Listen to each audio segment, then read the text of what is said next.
Bueno, eso fue un poco nuestra intención y era con el plan que teníamos las próximas semanas, pues ir marcando bloques de preparación y creo que por calendario, aunque sea ajustado, pues encajaba bastante bien el hecho de saber qué preparabas en cada sesión de entrenamiento. Y hemos tenido 2 días para este partido de Leganés y para ellas es una final. Cada partido se acerca más al final de temporada, su objetivo es clarísimo, es la permanencia y sus partidos, pues aparte de finales, más todavía si lo juegan en su pabellón. Así que tenemos que llegar muy preparadas para ese nivel de intensidad y de exigencia máxima. Bueno, yo creo que ahora mismo lo que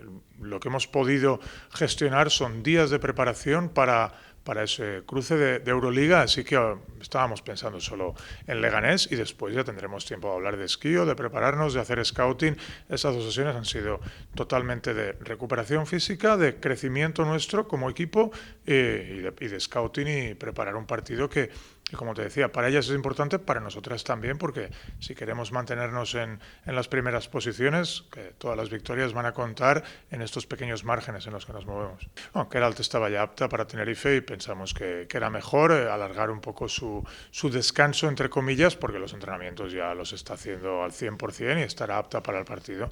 Contamos con la baja todavía para este partido de Cristina Ubiña y de Alba Torrens y la duda hasta última hora por un